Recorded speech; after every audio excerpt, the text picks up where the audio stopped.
A while ago, I remember watching this one video that was going over the transformation trope, as well as its many facets that it's associated with. One of the main takeaways I got from that video was it mentioned that the series finale of Steven Universe is a trans allegory. Now, when it comes to finding deeper meanings in media, I'm really a Philistine, which, in case you don't know what that means, it all just kind of goes over my head unless it hits me in the face with a frying pan. So I figure it's Pride Month and I get to talk about one of my favorite shows one more time. I figure why not dedicate a video to this. And on top of that, I do like being introduced to new concepts, so it might be interesting to go back to the series finale and see if perhaps my perspective has changed on the whole thing since the last time I saw it. Probably the first thing to mention right away is obviously a massive spoiler warning. I mean, we're talking about the last few episodes of the series here, so obviously there's going to be a lot spoiled here. If you don't want the show to be spoiled, come back to this after you watch the series finale. Hopefully I'll still be here. Just all depends on how everything goes with, like, copyrights and whatnot. I guess before jumping into it, I figure I'll try to set the scene a little bit. At this point, it is discovered that all these corrupted gems happened because of a cataclysmic event that was made by the diamonds. After meeting an understanding with both blue and yellow, they tried to combine their powers in order to heal some of these corruptions. However, they are not nearly powerful enough as the legendary White Diamond. Getting to her is not going to be easy, though, as she is one that is very much set in her ways. She requires everything to be done the old-fashioned way. You must curtsy, you must bring up your grievances at the right times during the meetings, etc. However, Blue and Yellow agree to take Steven back to the gem homeworld to try to convince White Diamond about trying to fix these corrupted gems. Now, probably the other big thing to mention as well is because of all her decorum, she is only going to be referring to Steven as Pink Diamond, even though that is not who he is whatsoever. That right there, I feel like, is a bit of a trans narrative right there. Kind of the idea of being dead name, for instance. But there is one particular scene before Steven is able to meet up with White Diamond that really sticks out to me.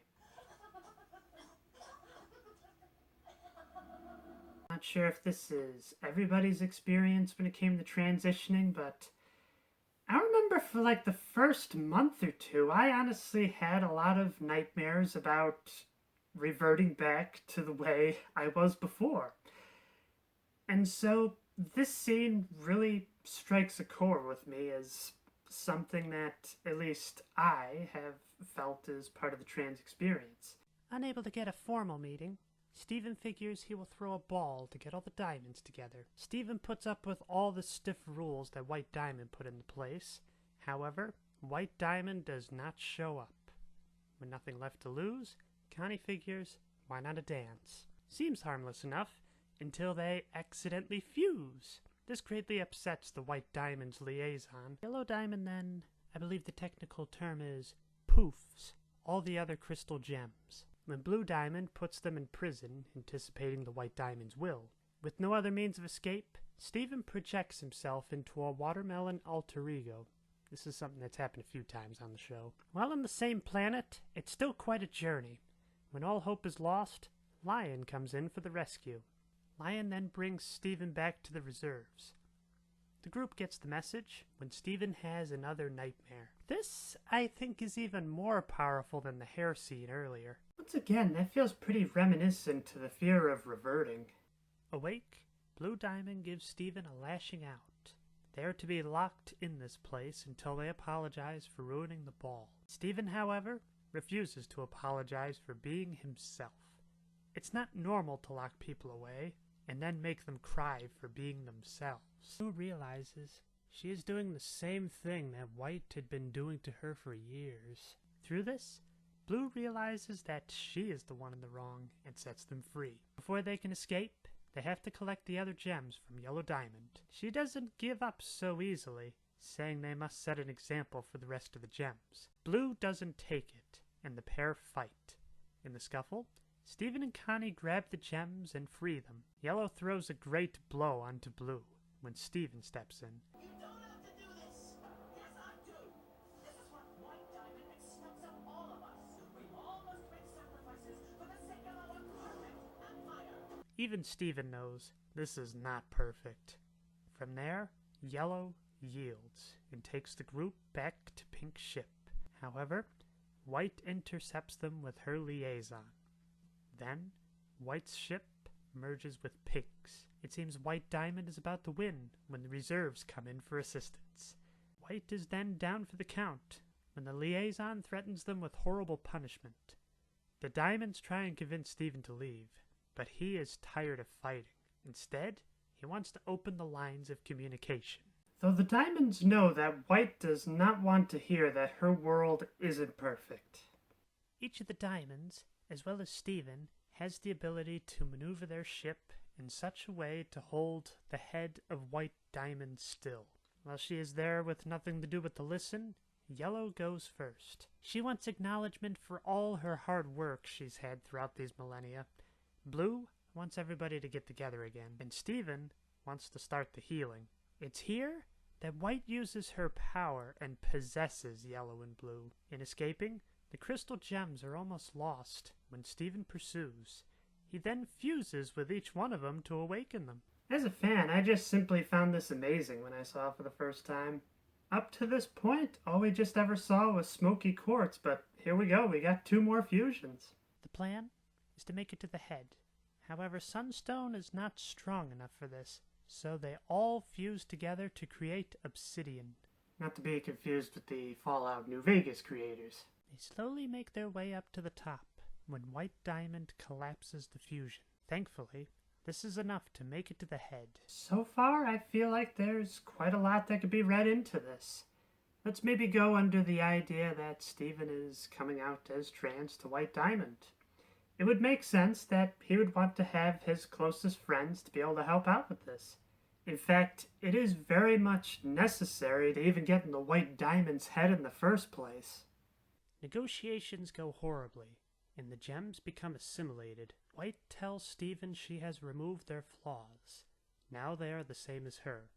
Perfect. Connie then comes in for assistance, but is quickly captured. It is here that we have a pretty strong quote from White Diamond. You became rose quartz to deceive your pathetic friends, and now you've improved on that because you're even deceiving yourself. This is a very popular framing device for people that want to dissuade others from transitioning, stating that this is all just a way to be able to lie to yourself, to be able to live within your own world. However, this is really a perspective from somebody on the outside looking in. If you're on the inside, you would know that the reason for transitioning in the first place is to be more in touch with who we are on the inside and have that be more reflected on the outside. She then attempts to prove this lie by separating Steven from his gem. This theme of duality is all throughout the series. Steven cut between the 2 halves of being gem and human. This time, though, he is cut between being his mother and himself. When it comes to the idea of transitioning, you got conflict between who you were and who you are. I think this is demonstrated beautifully with the visuals, with the idea that half of the screen is for the eye that only sees in the past, while the other eye is the one seeing in the present. In removing the rose quartz, White anticipates to find Pink Diamond in there, but it is only Steven. However, this is still not good enough for White Diamond, and she demands to know where Pink is, to which Steven replies.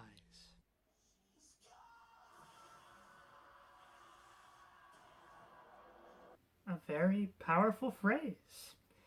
Now, when it comes to the idea of transitioning, there are a lot of different experiences out there. Some look at their past and prefer that it is something that would stay dead. A very popular sentiment is the idea that the old name is often referred to as the dead name. The person that was in the past no longer exists anymore. They have been completely destroyed, and they have been reconfigured into the person that is the present. It is here that Pink Steven goes to regular Steven.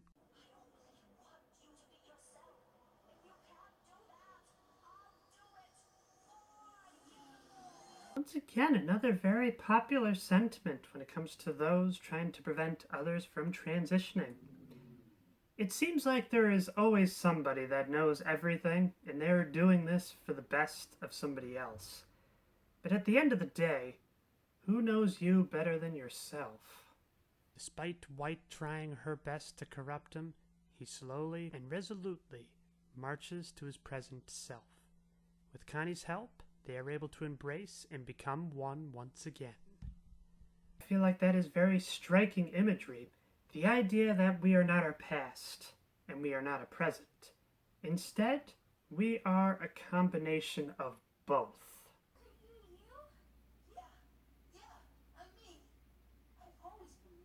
I feel like that is a very powerful message for everybody, really. Though we may grow older, though we may physically change, though we may emotionally change, we are still the same person. However, this is something that White cannot accept. That's Pink Diamond's gem, but that's not her voice and that's not her body. Why are you acting like a child? To which Steven replies, he is a child. What is her excuse? This causes White Diamond to blush, which not only removes her pure white color, but also her control on everybody she's possessed. It is here that I really relate to White Diamond. I was very much raised to be an emotionless robot that would do everything I was told without question, who would be less of a shame compared to the rest of her other siblings. That strive for perfection, it really does a number on people. At first, you hear the idea you're not perfect and you immediately think, well, that's obviously the other person's fault. I am flawless. There is no way that it is my fault whatsoever. But then the more you hear it, the more it really starts to make sense. And then when you realize that you're not perfect, you're gonna wonder what else you have been lied to in this life. We then get one last powerful message from Steven himself. Just let everyone be whoever they are. Maybe you could let yourself be whoever you want to. White Diamond still wants perfection though, which Steven says is impossible. However, you can get pretty close, and the first step is that you have to leave your own head. With this, all of the diamonds go back to Rose's healing spring, which is on Earth. With their combined strength, all the corrupted gems are healed, and the show ends. I'm not gonna lie, when I was making this video, I thought I was just going to be tearing down this particular image that this episode is a trans allegory. I would have figured maybe there were a few things that would have been kind of trans-adjacent, I guess would be the best phrase. But honestly, I think there's quite a fair bit here that can relate to the trans experience. Whether this was the intention of the creator or not, I really don't know. However, what do you think? Do you think this episode is also a trans allegory? Or do you think I made this as a clickbait? Until next time, be yourself, no matter who that is.